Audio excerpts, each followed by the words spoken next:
What are your thoughts on the coaching changes and the fact that Blake Baker is still on staff? I wrote after the North Carolina game that performance on defense was fireable.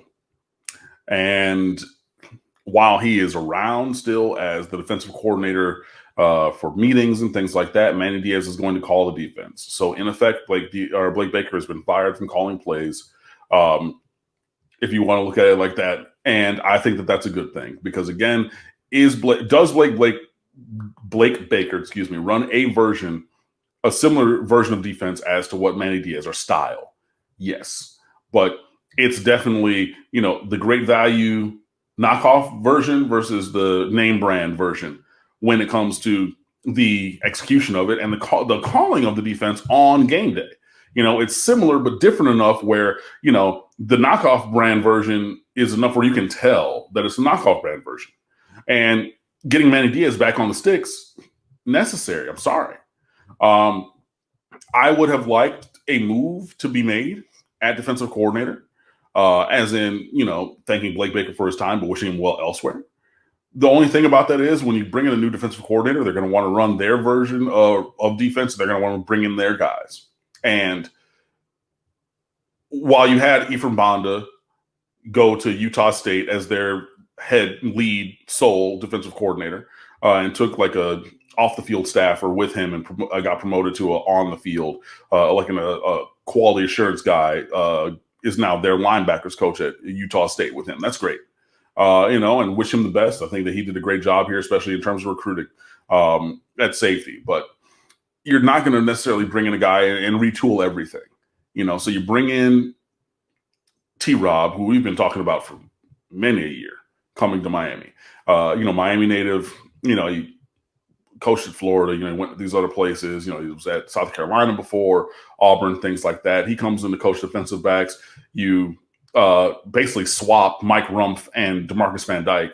So Mike Rumph moves to an off-the-field recruiting role, and then you have DeMarcus Van Dyke being the on-field coach for cornerbacks, which also elevates his recruiting abilities because when you're in a recruiting role, you can't go off campus for recruit. There's like certain things you can and cannot do, but you have more of a responsibility when you're on the field to coach. So he gets, and DVD coached other places. I know people were like, oh, well, were they smaller schools or JUCO and things like that? Yeah, but he does have that experience. Plus, he's a very demonstrated well recruiter.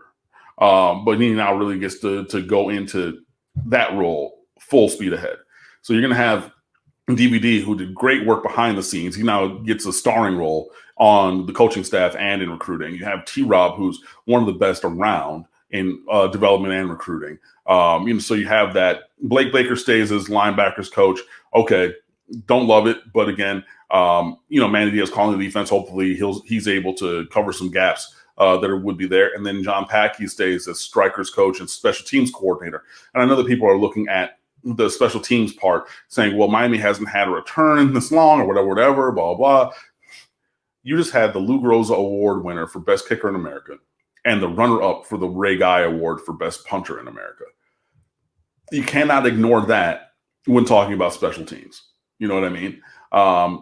I talk about this with multiple people on Twitter all the time. JP is a guy I talk about with. I don't necessarily think that we're using the right guys as return men on specials. I just don't. And I think that if we got a little smarter with who we put back there to return kicks and punts, that would help things. But you can't look at special teams only as returns, man. You know what I mean? Because you got coverage units and then you got kicking, and Miami's combination of kicker and punter was the best in America. So leaving those guys or Pat Keith here, I understand fully. Would like to see him actually recruit a little bit better. I know that he made waves because he got a 5-star defensive lineman to visit when he was the off-field assistant, and then he got promoted to that on-field strikers position role a couple of years ago, even though that guy went to a different school and whatnot. But you're like, okay, well, if you got this 5-star to visit who's probably going to go to that school, probably could have just said, nah, I'm good, but you convinced him to come down here. That shows you something. But I need to see a little bit more from Packy in terms of recruiting. And yes, he got Andres Borregales to come down here to follow his brother Jose, but how hard was that really? You know what I mean? So I would like to see more, like maybe on striker or linebacker recruiting. That would be great. And then Todd Stroud steps into a supervisory role, and then you bring back Jess Simpson, the legendary coach from Loganville Grayson, who was here for a year and then worked in the NFL with the Falcons in the Atlanta area, and now he's back here as associate head coach and defensive line coach. He's the one who followed Craig Kuligowski. When Simpson worked here, the defensive line ate. They were some monsters. And I'm looking forward to that as well. And he's a dog as a recruiter. He brought in a lot of these guys who are now stepping into their third years. These are guys who were initially recruited by Jess Simpson. So if you're looking at, your Jared Harrison Hunts, of the world, those kind of guys in that class, these are guys that he recruited and now will get to, have the upperclassmen years with. So I think that that's a great return addition to the staff. So it's not necessarily everything that I wanted to see with Blake Baker still here, plainly put.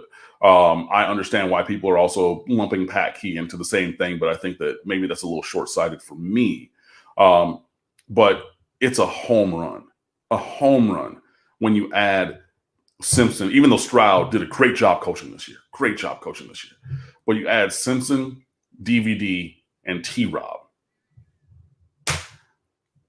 And you have Manny Diaz back calling the defense, which was so good that got him to be a head coach, hired at Temple, and then come back here. Like, that was why when he came on his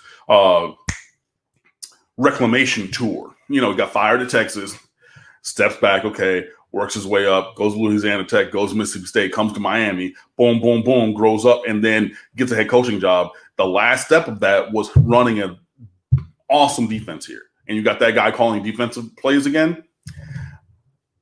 I like it. It's great. Could it have been better? Yes, but we'll see.